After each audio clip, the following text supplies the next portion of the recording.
अभी तक आपने सुना राघव और उसकी पत्नी इस शमशान घाट में फंस चुके थे। एक इंद्रजाल उनके चारों ओर बुना हुआ था, जिसमें से वो चाह करके भी बाहर नहीं निकल पा रहे थे। राघव न जाने कहाँ फंसा हुआ था, लेकिन एक दूसरा राघव इस वक्त उसकी पत्नी के साथ था। अब आगे राघव की आवाज जैसे ही उसकी पत्नी के कानों में पड़ी। क्या हुआ जी? राघव की आवाज कान में पड़ते ही पत्नी ने पूछा। हम अभी भी शमशान घाट में ही हैं। क्या? लेकिन हम लोग तो काफी देर से बैलगाड़ी में चल रहे हैं। यही तो आश्चर्य है, हम काफी देर से बैलगाड़ी में चल रहे हैं, लेकिन मैंने उतरा तो देखा कि अभी भी हम इसी शमशान घाट के अंदर बैठे हुए हैं। राघव ने चिंता जताई। हे भगवान, ये क्या हो रहा है? आकाश में काले से बादल न जाने कहां से घुमड़ने लगे, बिजली चमकने लगी और वही हुआ जिस बात का डर था। मूसलाधार बारिश शुरू हो गई। बैलगाड़ी में इस बारिश से बचने का कोई उपाय नहीं था। राघव ने तुरंत पत्नी का हाथ पकड़ा और चलो फटाफट यहाँ से, चलो कहीं पर सिर छिपाने की जगह देखते हैं। अगर भीग गए तो तबीयत खराब हो जाएगी। लेकिन कहाँ? पत्नी घबराते हुए बोली। कहीं भी, इतने बड़े शमशान घाट में कहीं तो सर छुपाने की होगी। और पत्नी न चाहते हुए भी बैलगाड़ी से नीचे उतरी और राघव के साथ उस शमशान घाट के अंदर और अंदर चलती चली गई। राघव ने पत्नी का हाथ पकड़ा हुआ था, लेकिन ये हाथ आज कुछ ज्यादा ही सख्त था। राघव की पत्नी की समझ में कुछ कुछ आ रहा था, लेकिन शायद वो इसे पति का अपने प्रति समर्पण समझ रही थी। अभी तक बारिश की एक भी बूंद राघव और उसकी पत्नी पर नहीं पड़े थे। बारिश हो रही थी, लेकिन उनकी पहुंच से थोड़ी दूर। ये बात राघव की पत्नी के दिमाग में अभी तक नहीं आई थी। दौड़ते हुए दोनों पौधों के झुरमुटों से रगड़ते हुए एक पुराने से जीर्ण शीर्ण से कमरे के अंदर पहुंच गए, जिसमें छत टूटी फूटी सी थी, लेकिन बारिश से बचने के लिए पर्याप्त जगह थी। फटाफट अंदर आ जाओ, राघव ने कहा। उसकी पत्नी अब राघव के साथ उस कमरे में प्रविष्ट हो चुकी थी। कमरे में काफी अंधेरा था। हाथ को हाथ नहीं सूझ रहा था, लेकिन बार बार कमरे के बाहर गिरती हुई बिजली उस कमरे को और भी भयावह बना रही थी। उस बिजली की रोशनी से कमरे के अंदर का दृश्य भी अचानक से चमक रहा था। राघव की पत्नी ने अपनी आंखें बंद की हुई थी। शायद वो ज्यादा ही डरी हुई थी।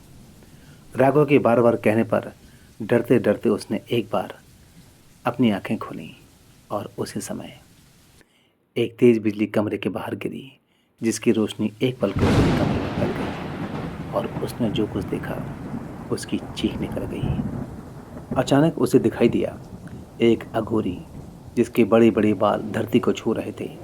आंखें लाल थीं, मस्तक पर चंदन था, पूरे शरीर में भभूत लिपटा था। उसके नाखून बड़े थे, गले में कई रुद्राक्ष की मालाएं पड़ी हुई थीं। सामने उसके एक अधजली लाश पड़ी थी, जो शायद किसी चिता से खींच करके लाई गई थी। सामने दो काले कुत्ते बैठे थे, जो उस अघोरी को लगातार घूर रहे थे। अघोरी के हाथ में लाश का एक अधजला टुकड़ा था, जिसे वह लगातार चबा रहा था। बेहद भयावह दृश्य था वो, अच्छों अच्छों के रोंगटे खड़े कर देने वाला। और फिर वो तो एक अबला थी, उसे तो इतने में बेहोश होकर गिर जाना चाहिए, लेकिन न जाने क्यों उसका मन मजबूत होता जा रहा था। ये कैसी माया थी? जिसे डरना था वो मजबूती ले रहा था। शायद कुछ घटने वाला था।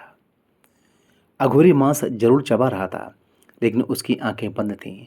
साथ ही साथ उसके होंठ कुछ बुदबुदा रहे थे, शायद कोई मंत्र। अघोरी का शरीर कई जगहों से कटा हुआ था, उससे खून की कुछ कुछ बूंदें टपक रही थीं। जब तक अघोरी की आंखें बंद थीं, तब तक राघव की पत्नी का चित्त शांत था। वो मजबूत सी लग रही थी, लेकिन अचानक से अघोरी ने अपनी आंखें खोल दी। लाल बड़ी बड़ी सी आंखों को वो कभी दाहिने कर रहा था तो कभी बाएं। आंखों के खोलने के साथ ही राघव की पत्नी का मन डरने लगा। एक बार फिर से वो वर्तमान में वापस लौटने लगी। तभी उस अघोरी ने अपने हाथ के मांस का लोथड़ा वहां बैठे कुत्तों के आगे डाल दिया। दोनों कुत्ते अचानक से उस टुकड़े पर झपट पड़े और अचानक ही अघोरी के मुंह से निकला, हूँ। उसके चिल्लाते ही उसकी हालत बेहद खराब हो गई।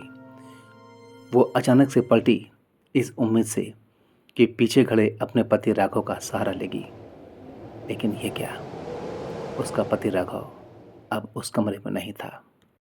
अब अजीब वातावरण था वहां पर, न तो राघव न उसका आसरा। उसकी पत्नी नितांत अकेली थी। डर के मारे वो कांपने लगी। उसे कुछ सूझ नहीं रहा था। जिसके भरोसे वो इस शमशान घाट में आई थी, वो अचानक से कहाँ गायब हो गया। कब उससे पीछा छूटा, उसे कुछ नहीं पता था। वो तो उस कमरे की तरफ बढ़ती चली गई थी। अचानक से राघव की पत्नी ने अपनी आंतरिक शक्ति को इकट्ठा किया। अब वो दूर भागना चाहती थी, बहुत तेज रफ्तार से, इस कमरे से दूर, बहुत दूर, और इस कमरे से ही नहीं, इस शमशान घाट से भी बहुत दूर। जैसे ही वो मुड़ी, अघोरी के पास बैठे दोनों कुत्ते खड़े हो गए, मानो उस अबला के पीछे भागने के लिए बिल्कुल तैयार थे। राघव की पत्नी की नज़र उन दोनों कुत्तों पर पड़ चुकी थी। वो समझ गई कि यदि वो भागी तो कुत्ते पल भर में ही उसे नोच खाएंगे, क्योंकि इंसान का तो भरोसा किया जा सकता है, लेकिन जानवर का कभी नहीं। वो अघोरी कैसा भी था तो इंसान ही। अब उसने अपना निर्णय बदल दिया। वो भाग नहीं सकती थी। एक पल को वो दोबारा वहीं खड़ी हो गई और कुत्तों की तरफ देखने लगी। कुत्ते जितनी आक्रामकता के साथ खड़े हुए थे, उतनी ही सावधानी के साथ दोबारा वहीं पर बैठ गए। शायद उनका भी विचार बदल गया था। राघव की पत्नी ने एक नज़र अघोरी की तरफ डाली। अघोरी की आंखें एक बार पुनः बंद हो चुकी थीं। हाथों की माला एक एक मौली के साथ आगे बढ़ रही थी। कुछ मंत्र उसके अधरों पर चल रहे थे। उसे शायद राघव की पत्नी से कोई मतलब नहीं था, और इस बात ने उस अबला को काफी बल दिया। उसके डर में काफी कमी हो गई, क्योंकि कुछ देर पहले उसकी सोच थी कि कहीं ऐसा ना हो उस अघोरी का अगला शिकार वो बन जाए, लेकिन ऐसा कुछ भी नहीं हुआ। अघोरी शांत चित्त था और अपनी साधना में मशगूल। अब राघव की पत्नी के दिमाग कुछ कुछ काम करने लगा था। उसने नजर उठा करके कमरे से बाहर देखा। मौसम सुधर रहा था। बार बार गिरने वाली आकाशीय बिजली अब कुछ हद तक शांत थी। उसकी तीव्रता में भी कमी आ चुकी थी। बारिश बंद हो रही थी। बहुत तेज चलने वाली हवा कुछ हल्की हो रही थी। शायद यह पैगाम था उसके लिए कि अब वह उस कमरे से बाहर जा सकती है। अभी उसे अपने पति को भी ढूंढना था, जो उसके साथ ही साथ उस कमरे तक आया था और फिर अचानक से गायब हो गया था। लेकिन उसे क्या पता कि जो कोई उसके साथ तक यहाँ आया था वो राघव तो था ही नहीं। वो एक प्रेत था जो अघोरी की आज्ञा से उसे यहाँ तक खींच कर लाया था, क्योंकि शायद अघोरी को अपनी साधना के आखिरी पड़ाव के लिए एक स्त्री की आवश्यकता थी, और इसी की पूर्ति के लिए राघव की पत्नी को उस कमरे में लाया गया था। लेकिन राघव कहाँ रह गया था?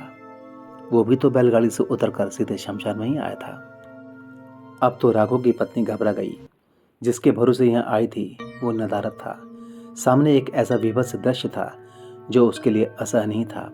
खूंखार कुत्ते उसे उठने नहीं दे रहे थे, और उस अघोरी के शरीर से आने वाली तेज दुर्गंध उसे वहां खड़े होने नहीं दे रही थी। क्या करे क्या ना करे, इसी जाल में वो फंसी हुई थी।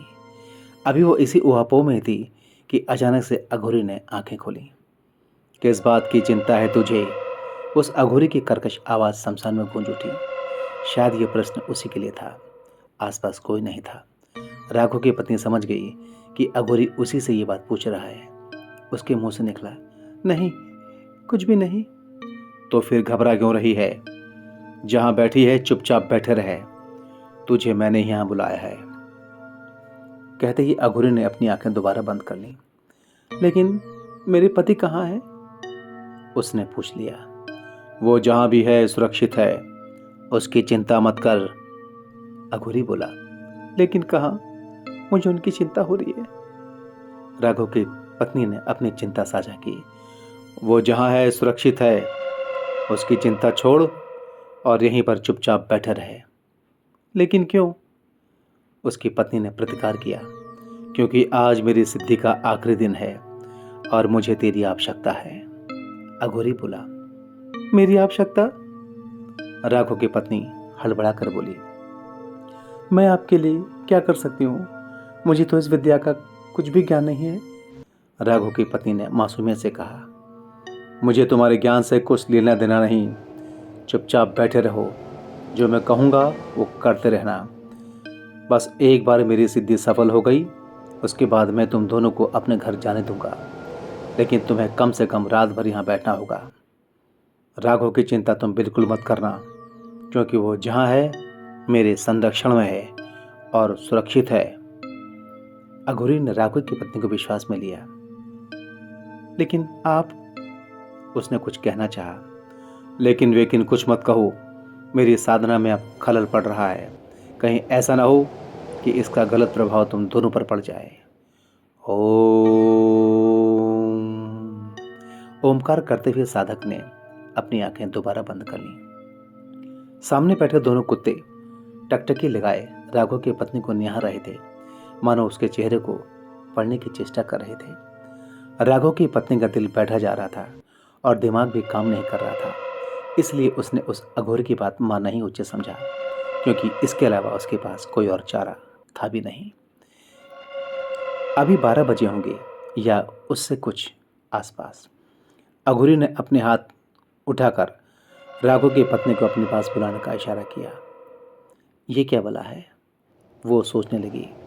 लेकिन चूंकि साधक उसे पहले ही बता चुका था कि जैसा मैं कहूँगा तुम्हें करना है और इसमें आनाकानी करने की कोई गुंजाइश भी नहीं थी, इसलिए राघव की पत्नी अपनी जगह से उठी और उस अघोरी के पास जाने लगी। लेकिन तभी अचानक से क्या घटित हुआ? वो अघोरी राघव की पत्नी से क्या चाहता था? अघोर सिद्धि का अगला पड़ाव क्या था? चलिए चलते हैं अगले भाग की तरफ।